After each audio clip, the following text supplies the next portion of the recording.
Crawl spaces are often overlooked parts of your home, but it's a great idea to insulate them because they continue to enclose your entire home in a nice thermal blanket to help keep you cool during the summer and warm during the winter. Here's what you need for installation. Make sure to buy the correct R value for your project. A project like this typically takes R30 or 38. We recommend unfaced pre-cut bats because they're easier to handle when you don't have a lot of room. If you do use craft face, the paper side should be pushed up against the subfloor above to keep moisture from moving between your home and the crawl space. And don't forget the right tools and safety gear.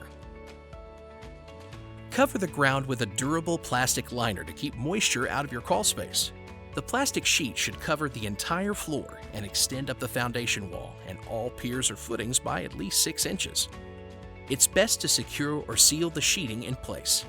And don't forget the knee pads. There are 2 types of crawl spaces. Vented, which is open to the outside like under a porch or possibly an addition, and unvented, which is enclosed and part of your basement.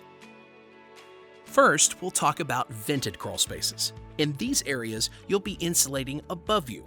You'll fit bats or cut rolls of insulation into the joists.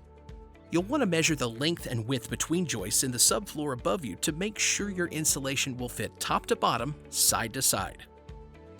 If it needs a trim, you can use a 2x4 and a utility knife to cut it down, or cut lengthwise to fit more narrow spaces. Now we'll fit the bats into the joists and make sure they fit snugly so you don't have any airspace between the flooring and the insulation.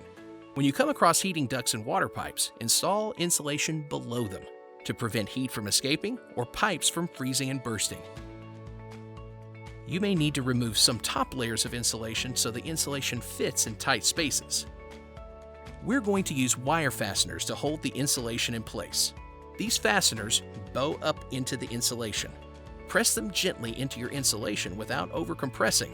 That would make the insulation less effective. The sharp edges of these fasteners can be, well, sharp. Wear protective gear, including safety goggles. That's it for vented crawl spaces. Now let's move on to unvented crawl spaces. In these areas, we're going to install insulation down along the walls. Before we get started, it's important to make sure your crawl space is air sealed, meaning you'll seal all the header and stringer joists with caulk. Also seal the mud sill and the foundation wall. Once that's accomplished, you're ready to add insulation to the walls. First, we need to find our header joists, which run across the ends of the floor joists. Here they are. Fit and cut pieces of unfaced insulation between each floor joist. We can let friction and the sill hold the pieces in place. Next, we're going to install standard-sized unfaced rolls down the length of the wall. The insulation should be cut long enough to hang down the wall and extend 2 feet along the floor of the crawl space. Use furring strips to nail the insulation to the edge of the sill plate or the bottom of the header joist. Next, let's find our stringer joists, which are long and run parallel to the floor joist. Install unfaced insulation down this wall in the same way we did the other, except here we'll position the insulation against the underside of the subfloor and then nail or staple it to the stringer joist. Once all the insulation is hung, you'll lay 2x4s across the insulation as close as possible to the wall where it meets the ground to keep it in place. And that's it for insulating crawl spaces. We hope you enjoy your cozy blanket of protection.